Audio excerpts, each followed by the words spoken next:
Playground Confidential. Woodland Elementary School came with its own proving ground, although outsiders often wrote it off as nothing more than a simple playground. Those of us who ran through that unforgiving and cruel jungle know better. The playground at Woodland was actually a bit schizophrenic. There were sections designated as safe for grades K-3, then other areas deemed suitable for the more discerning 4th to 6th grade crowd.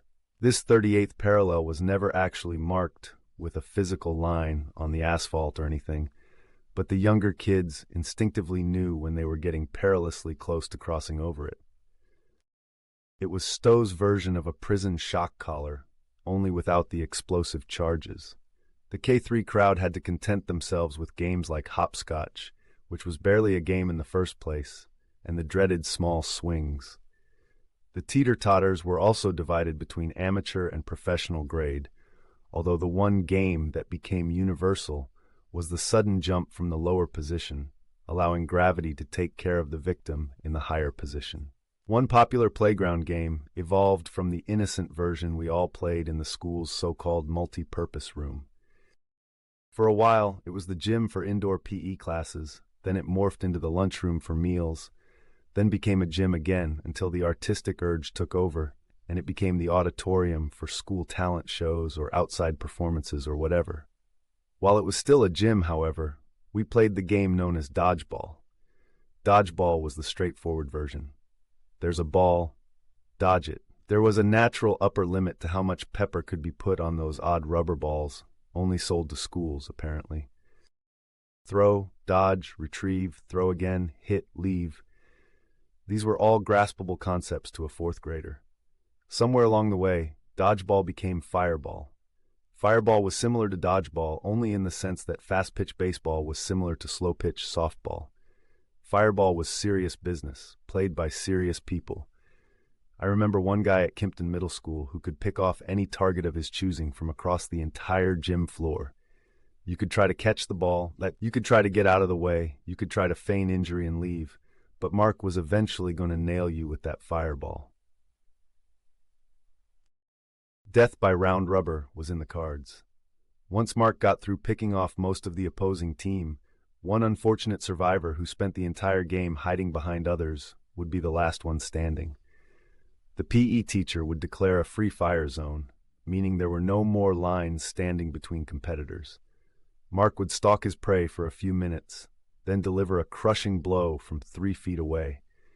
I think we ended up giving Mark both ears and the tail one time. There was another game that was actually banned by the principal during my time at Woodland. Many of us can still remember the last words we heard before our collective lights went out. Red Rover, let Mikey come over. Red Rover was definitely a team sport, with 2 lines of players facing each other from a distance. The idea was to link arms and form an impenetrable human chain. A captain would select a challenger from the other side and lead his or her team in the taunting chant, Red Rover, let, insert name here, come over.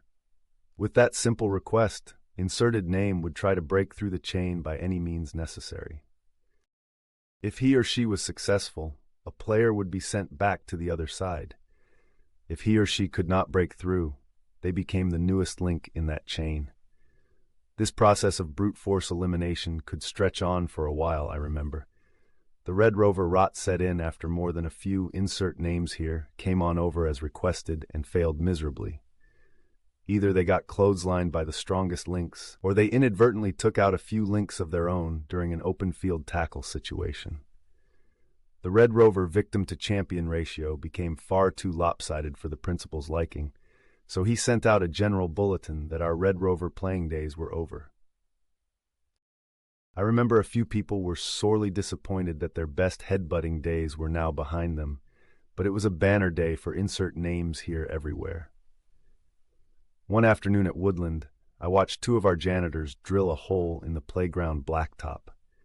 They installed a tall aluminum pole and anchored it into the ground with cement. One of the janitors attached a long string to a hook at the very top of the pole, then attached what appeared to be a volleyball to the other end of the string. Without much fanfare, the internationally ignored sport of tetherball had come to Stowe. None of us knew exactly how the game was supposed to be played, but eventually the PE teacher did take us outside and explain the basic rules of tetherball. At long last, here was a game that made as little sense as possible, and we actually stood in line waiting to play it. The best part was that helpless feeling at the very end as you watched your opponent wrap that ball around the pole at lightning speed. One version of tetherball started out as a straight punch service, with the goal being to get past the other player and wrap the entire cord around the pole in a certain direction. This could be done through brute force or finesse, depending on the player's anger management skills. The other version called for the ball to swing slowly around the pole a few times in one player's direction, and then players could pounce on the ball at will. This was the version of tetherball that confused me the most. What other game on earth started with one team watching helplessly as the other team loaded most of the bases? That three-turn advantage was devilishly hard to overcome, yet we would dutifully watch the ball wend around the pole like lemmings until that third spin. Tetherball was clearly a game sold to school administrators, not to the kids. One game unique to Woodland was not really a game at all, but more of a dare. The back of the school's designated playground extended into a small woods. To keep students from wandering too far into those woods, rings were painted on several trees to serve as borders. The woods on one side of those border trees looked pretty much like the woods on the other side, but rules were rules. We were not to travel beyond those ring trees, ever, ever, ever. Of course, there was no faster way to get some of us to disobey a school rule than by telling us not to do it. By the time I was in 5th grade, the mythology of the land beyond the painted trees had become huge. There were stories of evil men who kidnapped trespassing children, who were of course never seen again. That was a good one for me. I would sometimes even stand guard near the ringed trees and look for anyone even a little suspicious. There were also tales of bears or coyote packs hiding in those woods, just waiting for free kids' meals. Perhaps the best deterrents were all of those apocryphal stories about the punishment that awaited anyone who was caught behind those trees. In the unspoken Woodland criminal codes, crossing over into the forbidden zone during school hours was at the top of the list. I knew a few people who paid dearly for that brief taste of life outside the compound. I found out later, however, that there was a nice little trail that ran through those woods, and it ended at one of the least scary places in Stowe, the Stowe-Kent Shopping Center. The school system spent years scaring us away from Kresge's department store and the A&P.